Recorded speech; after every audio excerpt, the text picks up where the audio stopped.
Deuxième pilier, la prière, la salat. Première partie, la salat technique. Personne ne peut nier l'importance de la prière, la salat, en islam.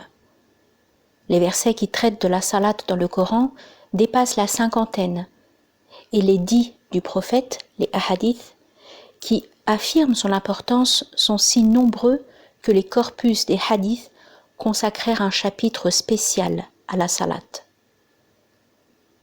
La salat n'est pas uniquement la base de la religion, mais elle devient, selon certaines anecdotes, akhbar, la meilleure des œuvres. Il a en effet été établi dans les deux authentiques, Sahihain, d'après Ibn Mas'ud, qui dit « J'ai demandé au messager de Dieu, bénédiction et salut sur lui, quelle est la meilleure œuvre ?» Il dit « La prière en son temps ». La salat est considérée comme le critère fondamental pour évaluer les œuvres du croyant. Mieux encore, elle matérialise la différence entre le musulman et l'associateur ou le dénégateur. Muslim raconta dans son authentique Sahih, d'après le messager de Dieu, bénédiction et salut sur lui, qui avait dit « Entre l'adoration et l'associationnisme, il y a l'abandon de la salat. » Et dans les biographies, les sunan, d'après lui, que la paix soit sur lui, il avait dit « Le pacte qu'il y a entre nous et eux, c'est la salat. Celui qui y renonce aura mécréé. » Ce qui est drôle, c'est que face à l'importance de la salat et sa valeur, nous constatons que le Coran n'en détaille point la technique. Et il est répandu chez les exégètes que c'est le messager qui avait défini la méthode de la salat. De plus, la salat était, dit-on, ce qu'il y avait de plus notoire que la tradition, la sunna, avait clarifié dans le Coran, car il a été transmis du messager son propos suivant. Faites vos prières telles que vous me voyez faire. À propos de la technique de la salat, nous ne trouvons dans le Coran que des allusions à la génuflexion, à la prosternation, une détermination de quelques horaires possibles et une description de la salat de crainte.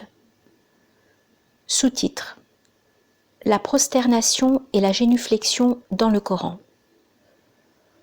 Le Coran mentionne la prosternation et la génuflexion plusieurs fois. La réalité de la prosternation, c'est incliner le corps ou le laisser choir à terre dans un but de glorification d'un observateur visible, tel que la prosternation devant le roi ou le maître et la prosternation devant les astres. C'est une définition. La prosternation est un des piliers de la salat qui intervient dans le Coran lorsqu'il traite de la salat de la crainte. Bien qu'Al-Razi signale que, en apparence, la prosternation n'a lieu qu'au cours de la salat, la prosternation n'est pas mentionnée dans le Coran nécessairement comme une matérialisation relevant des techniques de la salat, mais elle est mentionnée dans d'autres sens. Elle signifie parfois une forme de métonymie de la salat elle-même, telle sa parole « Aux heures de la nuit, récite les versets de Dieu en se prosternant ». Sourate 3, verset 113. Dans le verset même, la prosternation peut signifier la dévotion et l'accomplissement des salawats, des prières surérogatoires nocturnes.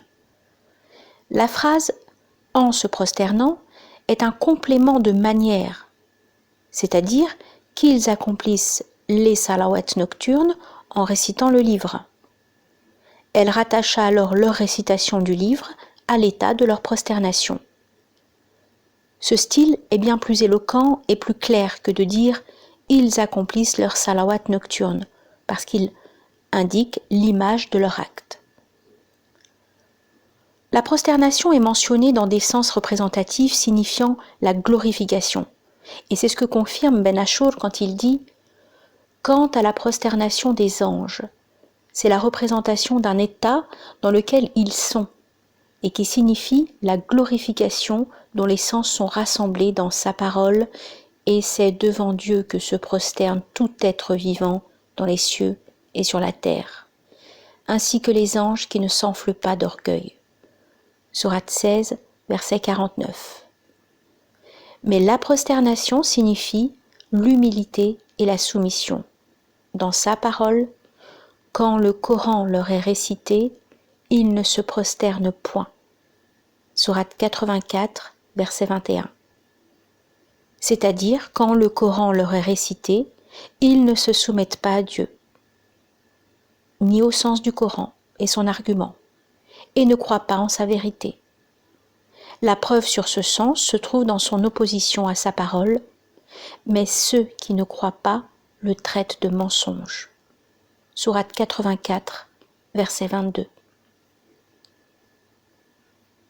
Dans sa parole, et l'herbe et les arbres se prosternent, sourate 55, verset 6, et sa parole, les ombres de toutes choses que Dieu a créées s'allongent à droite et à gauche en se prosternant devant Dieu, sourate 16, verset 48, la prosternation prend le sens d'humilité. Si nous en venons maintenant à la génuflexion et l'inclination, nous la trouverons mentionnée à son tour dans le Coran en rapport avec la salate. C'est le sens de sa parole « Vous n'avez d'autre allié que Dieu. Son messager et les croyants qui accomplissent la salate s'acquittent de la zakat et s'inclinent devant Dieu. » Sourate 5, verset 55. Certains exégètes avaient soutenu que ce verset désigne tous les croyants, tandis que d'autres considèrent que ce verset est une description spécifique qui se réfère à une anecdote, khabar, information rapportée dans un hadith historique qui relate qu'un mendiant passa à côté de Ali ibn Abi Talib, que Dieu l'agrée, alors qu'il était en inclination dans la mosquée. Et ce dernier lui donna sa bague. Abstraction faite des arrière-pensées doctrinales qui peuvent entourer cette information, certains la confirment, d'autres l'infirment. L'inclination peut, dans ce lieu, faire référence à quelques techniques de la salate, car l'orant en position d'inclination est courbé, alors qu'en position de prosternation, la courbure est plus accentuée. L'inclination a été cependant lue dans ce même lieu coranique dans un sens symbolique allégorique sur la base que l'inclination veut dire soumission. C'est-à-dire qu'ils accomplissent la salate et s'acquittent de la zakat tout en se soumettant en toute humilité à Dieu, obéissant à toutes ses injonctions et réfrénements. Mais l'inclination peut, tout autant que la prosternation, désigner par une sorte de métonymie la salate en elle-même ou la salate de groupe, ce qui est attesté d'ailleurs par l'interprétation de quelques commentateurs de sa parole. Et quand on leur dit « inclinez-vous », ils ne s'inclinent pas. Sourate 77, verset 48. Mais l'inclination peut dévier parfois de sa signification technique en rapport avec la salate, car Ibn Ashur considère l'inclination, dans certains contextes du Coran, synonyme de la foi. Et il dit « Quand on leur dit « inclinez-vous », ils ne s'inclinent pas, c'est-à-dire ils n'ont pas la foi.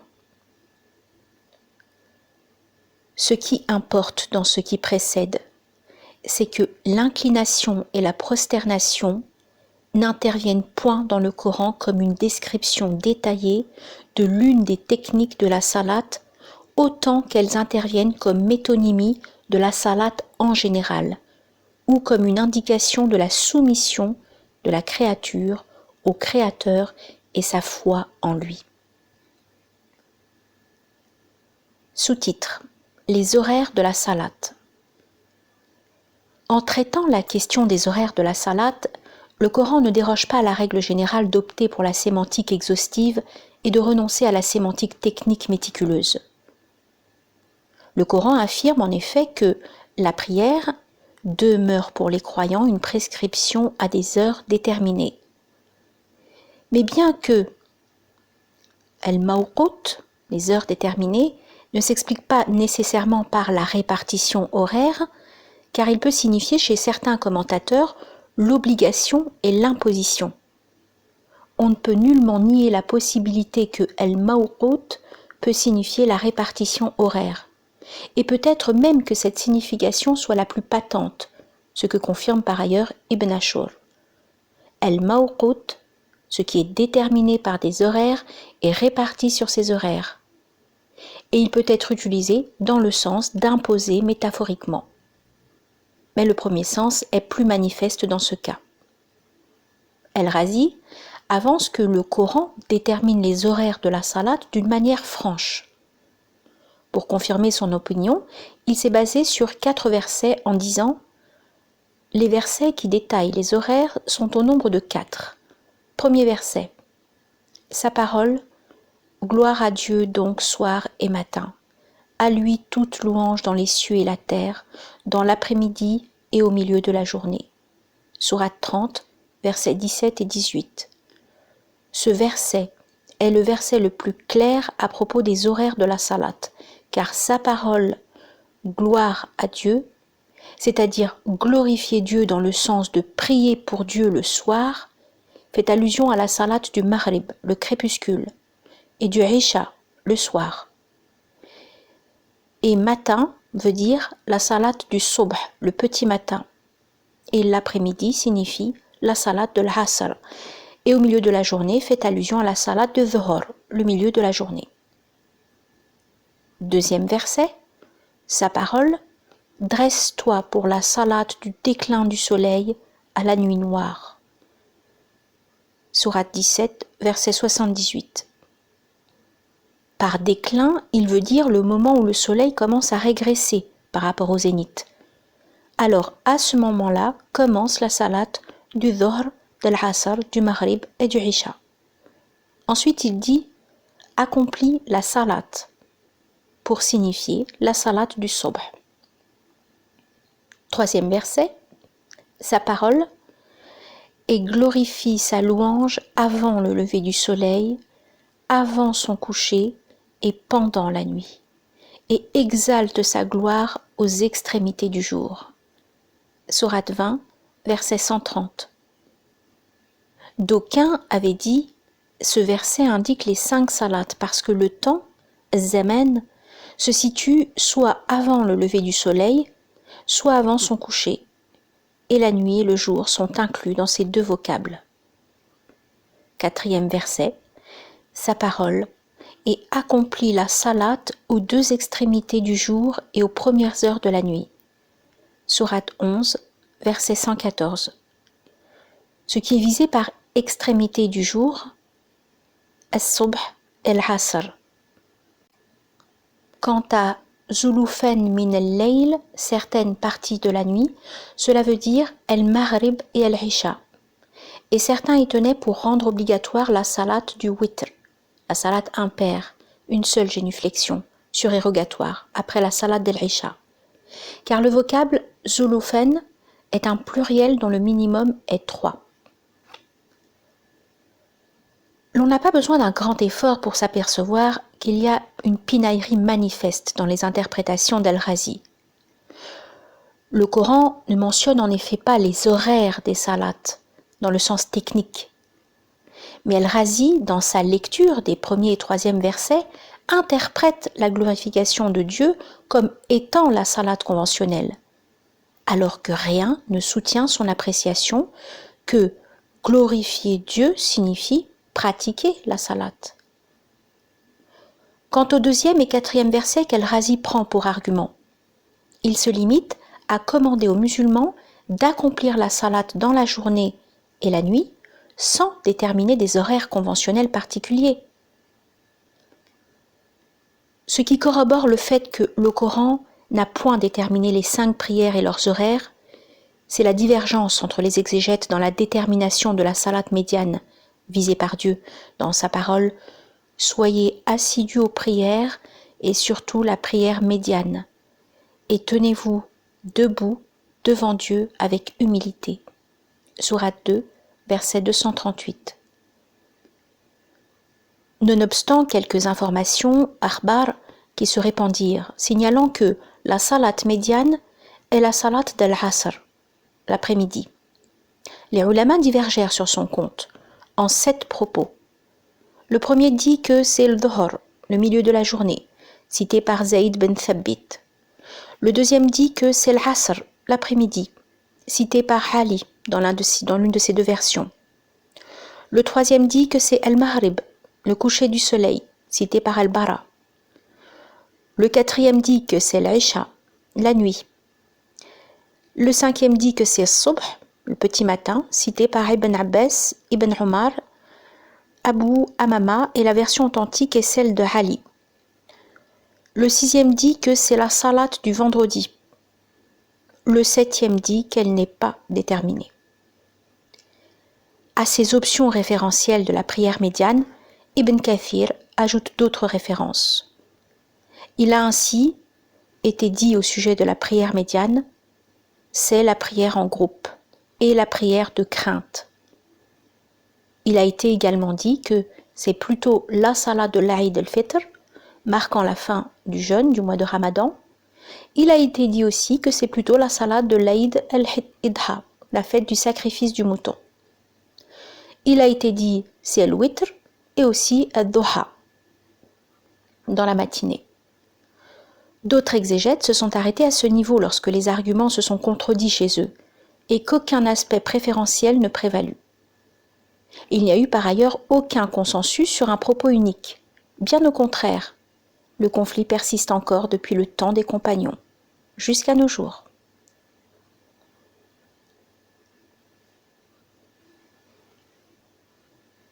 Sous-titre: le raccourcissement dans la salate de crainte et la salate du voyage.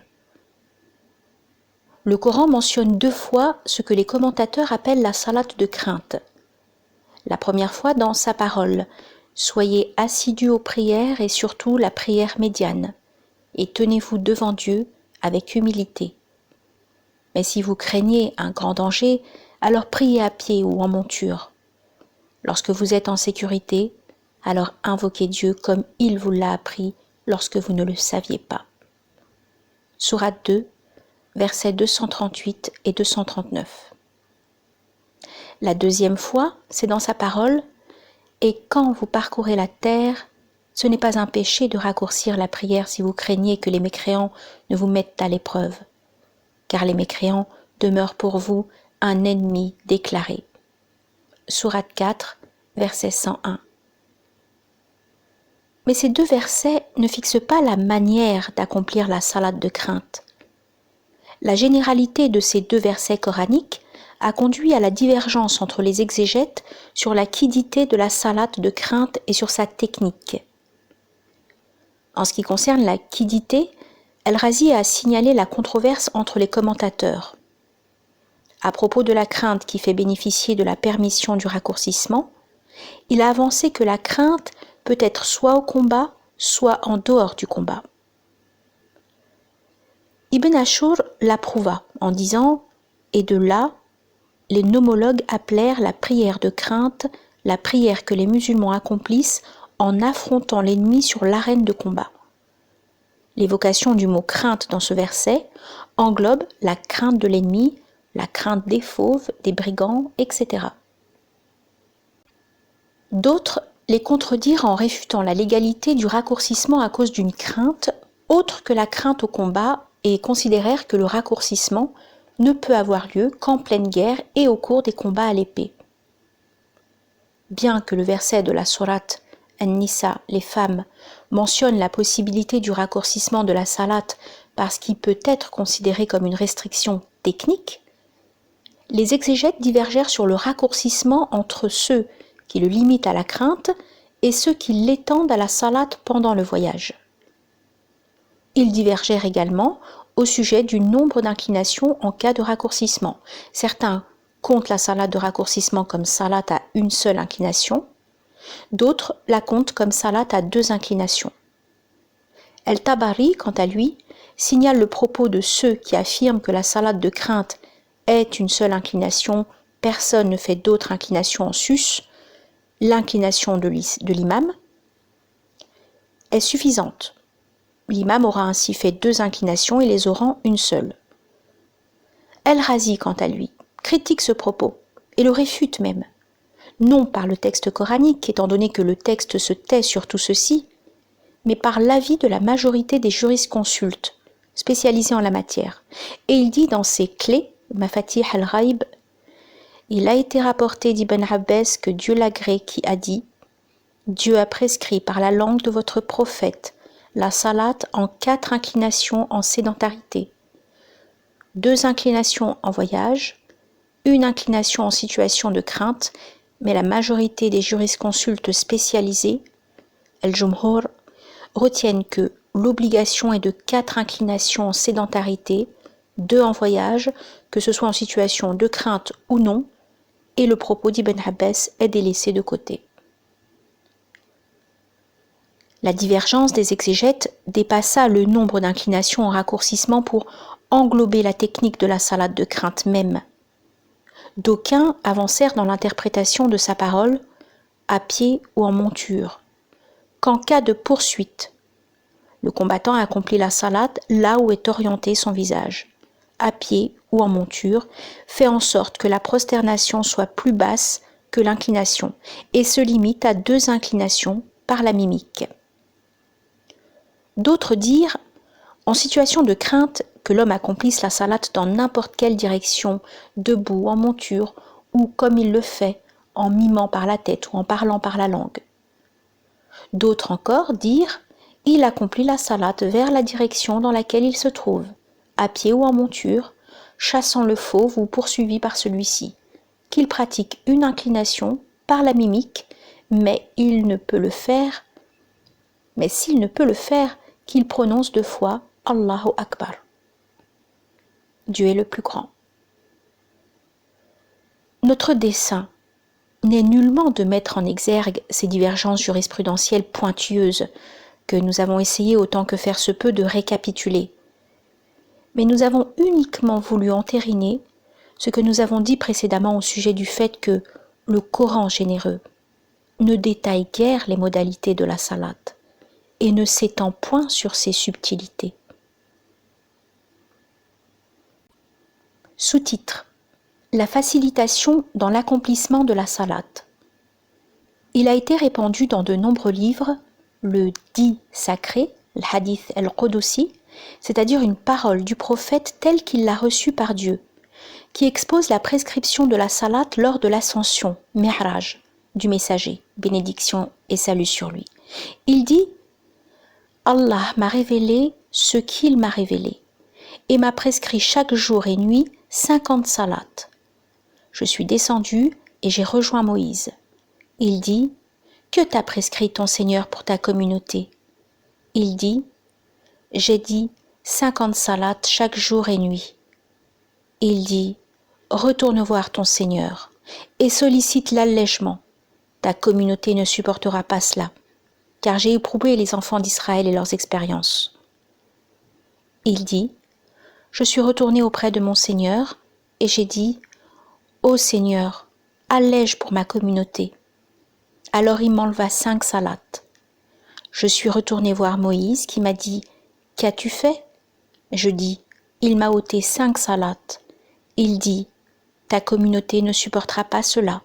Retourne chez ton Seigneur et sollicite l'allègement pour ta communauté. » Il dit « Je n'ai pas cessé d'aller et venir entre mon Seigneur et Moïse, et à chaque fois je suis allégé de 5 salates jusqu'à ce que Dieu dit à la fin « Ô Mohammed, ce sont 5 salates par jour et nuit, et chacune d'elles vaudra 10.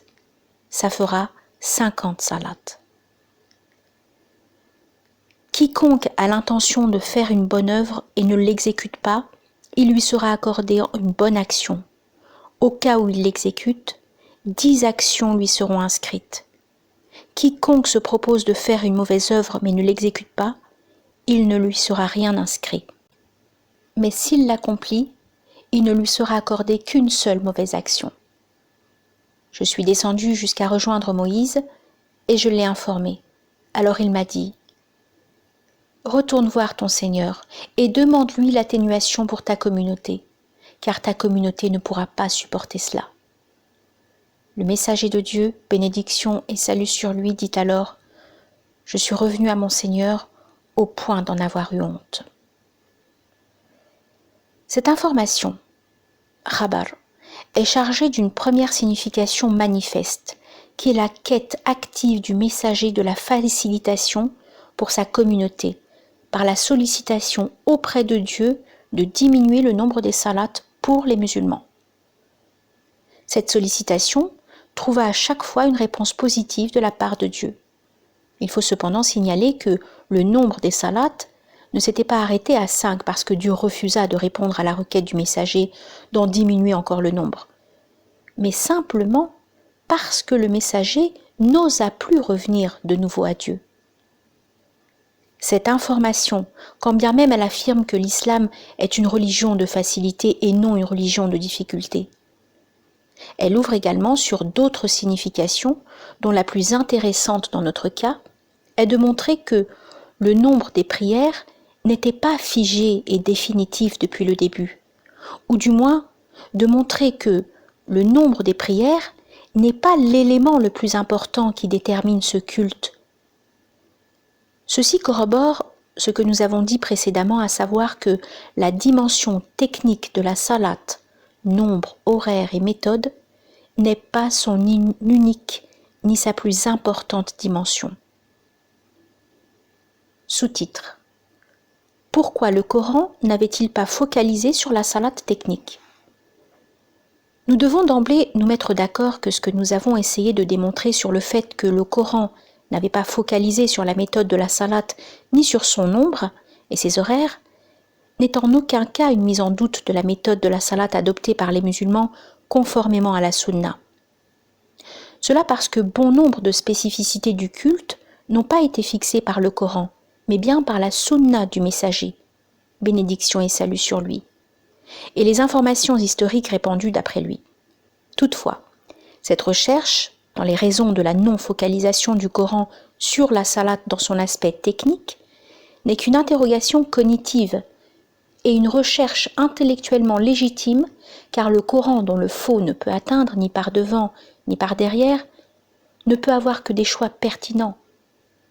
Si Dieu avait choisi d'exposer dans le Coran les ablutions, el-wudu, dans leurs étapes et leurs subtilités, et choisi dans son même livre sage de se taire sur les détails de la salate et ses particularités, il y a sans doute en cela un signe que nous lisons dans le sens que le Coran s'active à mettre l'accent sur d'autres dimensions dans la salate, autres que la dimension technique.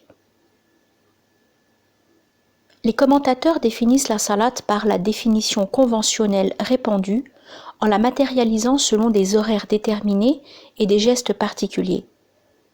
Effectivement, la salate est, dans le nomos, sharh, la loi islamique, considérée comme des gestes particuliers qui se suivent, qui s'ouvrent par l'entrée en état de sacralisation et qui se terminent par la sortie de cet état de sacralisation, et ce nom désigne les salates prescrites et les salates surérogatoires. Le sens conventionnel légal de la salate s'harmonise avec la clarification de sa technique et de ses conditions. Et c'est ce que nous trouvons dans la tradition du prophète, et que les livres de jurisprudence, alayhi salatu wassalam, toutes tendances confondues, exposent avec moult détails. Bien que cette définition soit fondamentale, car matérialisant la salate en tant que culte qui a ses exigences et rite qui a ses méthodes, ce n'est pas la définition unique. À côté de son sens conventionnel, la salate a effectivement d'autres sens linguistiques originels sur lesquels s'est greffé le sens légal. Nonobstant la divergence des commentateurs sur ce sens linguistique originel, car d'aucuns considèrent que la salate est prise de l'obligation de par sa nécessité. D'autres avancent qu'elle est prise de el-musalli, la jument qui vient en deuxième position. Le sens le plus proche chez la majorité est pris de du'a, invocation, ce qui est corroboré par de nombreux commentateurs. Dans ce chapitre, El-Tabari dit Je vois que la salat obligatoire a été appelée salat parce que l'orant est exposé à l'exaucement de sa demande par la récompense de Dieu pour son œuvre, comme l'est celui qui invoque son Seigneur pour qu'il exauce ses besoins et sa quête. En face de la concordance du sens conventionnel légal avec la salat, technique, le sens linguistique originel, c'est-à-dire doha, invocation, s'harmonise avec ce que nous trouvons dans le Coran à propos de la non-insistance sur la portée technique et ses détails.